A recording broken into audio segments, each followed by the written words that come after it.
But we do have a couple of these plants. Thank you so much for that. We do have a couple of these plants that need a little bit less light. So we're gonna put them on the edges, just towards the end of towards the ends of this light, where they're gonna get a little bit less of the intensity. And that's the butterwort and the violet. So if you'll go ahead and pull that little butterwort out, we're gonna put it down there at that end, and we'll put the violet over here at this end. We're gonna make a nice little hole in here and then tuck the roots down very gently. Those tiny little roots. Tiny little roots. things. Yeah. So basically just a Just a finger. little finger hole. Yep. Like right here in this. Perfect. Here you want me to do them. It doesn't matter either way. Just over there on the edge somewhere. We want to try and keep the substrate from getting on top of those leaves, because that's how that plant traps invertebrates. So just tuck it just ever so gently on the sides. Perfect.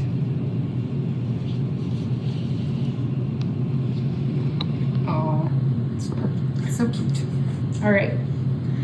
Which plant do you want to do next? You want to do this one? Yes. All right, I'll let you do that pitcher plant, and then we'll do another one over here just to balance it out a little bit. So wherever you think is best. Put mine up in front.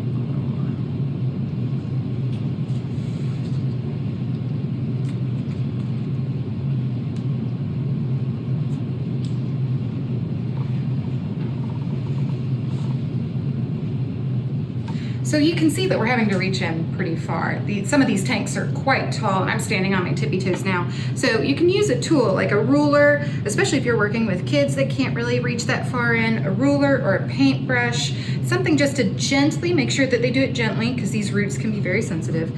Gently just tuck the soil around that plant and get it in there nice and snug. Do you want to do that with your little plant over there? A little bit of an extra.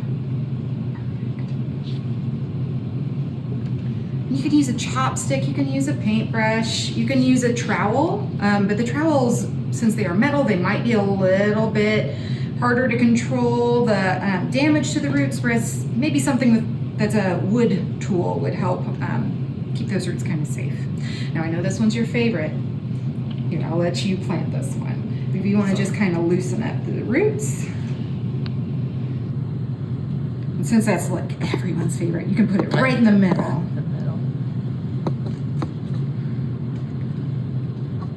So I'm unpacking this, but I'm gonna leave it on. I'm just loosening it up, right? Mm-hmm.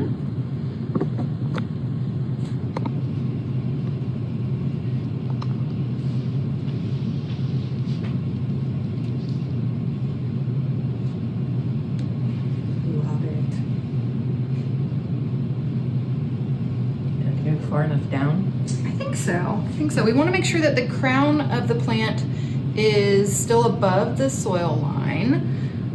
And so I think that that is just right. Yeah, if you look, if you take that sphagnum off just a little bit, that crown of the plant is right there, right at the soil line. So I think you did a great job. All right, let's do a sundew next. Now sundews are fun because they have, sundews and the butterworts have some sticky leaves.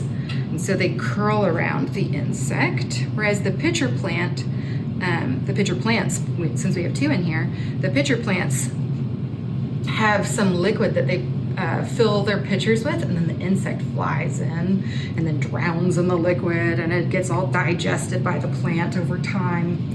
It's really fun to cut those open after a season of them being out in the open where there are bugs. And They're very, very good at catching bugs. Oh, they're so good at catching bugs. All right, so the last plant we have for this is our cranberry plant. So do you want to put that one right there? In that nice gap. I do like that these come in a nice plug shape. They're almost like finger size. Exactly.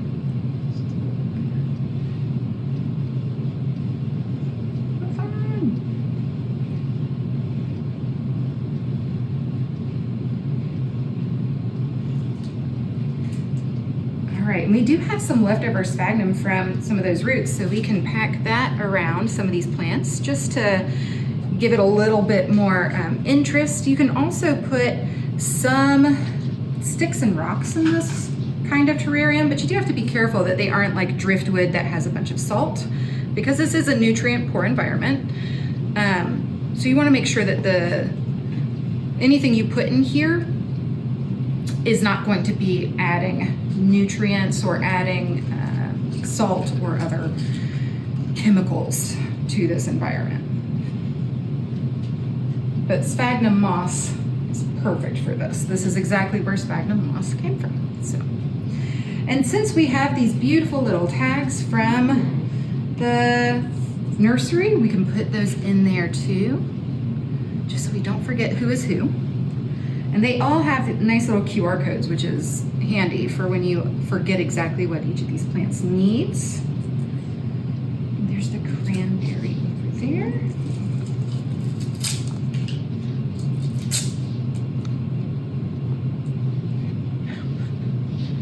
Going one way or the other. That's okay. This one is your Oh, butterwort. The greasy little one. Yeah. These plants we don't have tags for because I actually brought those from my bog at home. Excellent. Fantastic. Did you have any questions about our She's setup beautiful. here? Let's put the light on so we can see it with the light. Now, all these plants, since they are temperate plants, they exist in a place that has winter. So all these plants do go dormant over the winter, but look at how beautiful under the light. And we're gonna water it as well here in just a second. But since they go dormant every year, if you keep them in this environment constantly, they will have shorter lifespans. So in order for them to be healthy, happy plants, we have to take them out of this growing environment and put them into a dormant environment. When I've done an indoor bog in the past, this means that the way that I've done this is I did not have a good outdoor place to do this, so I actually put them in the refrigerator. Took the plants out, took the soil off their roots, and put them in the refrigerator. And it's like 45 degrees for 45 days is the rule, or under 45 degrees for 45 days is it's one of the things you hear a lot in this community that build these terrariums. So put it outside if you want, but you do have to make sure that you don't let it dry out and you keep it moist. But my favorite way to do it is in a refrigerator, which is unusual, but it works. So when you get the perlite, the water level up in the perlite, are you still going to top water the plants moving forward to maintain that water level? Like how will you water moving forward? So for now, since we just planted these, I'm just trying to get them watered in. So that's why I'm watering so close to the plant themselves, and even sometimes on or in the plant, which is fine. But we want to basically, after this, we don't have to water directly on the plants after this. We just want to really maintain that layer, that drainage layer full of water after that. So when you go to water the terrarium later, you can water right around the plants, but you can also just water anywhere in the terrarium. If you don't want to disturb the soil around the roots, you can water anywhere in the terrarium, just maintaining that layer at the bottom, that layer of water in our drainage layer of perlite. That's the goal. Perfect. So now that we've got these guys watered in, how are we going to feed them? How do we have to feed them insects? That's a great question. All plants need a little bit of extra nutrition. That's why these plants have developed these carnivorous traits. And so while you can feed invertebrates, you can overfeed these plants. And so you have to be kind of careful about it.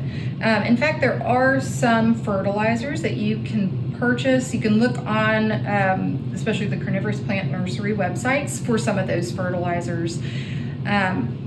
The pitcher plants, I think, are the easiest to feed. You just drop an insect in there, alive or dead. The Venus flytrap, however, it has to be an insect that is wiggling, because that's what triggers the hairs inside the flytrap. And so if you try and put a insect in there that's dead, it might not trigger it all the way. It might not close all the way, and then you just have maybe a rotting insect in there, and that can cause damage to the leaves, and we don't want that. Also, we don't want to trigger those fly traps too frequently. They only have so many trap events before the leaves are exhausted. And so after that, then they can't eat anymore. So it's very infrequently that you have to feed these plants. In fact, they might just be able to attract gnats from the environment or any bugs that are around. You know, we all wind up with flies in our house at some point. If you really want to do it, watch some videos online of how to do it the right way. Make sure you're going to good sources like Carnivorous plant nurseries to get those notes. But when it comes to feeding, it's very, very infrequent that they need any food because most of their nutrition, once again, comes from light.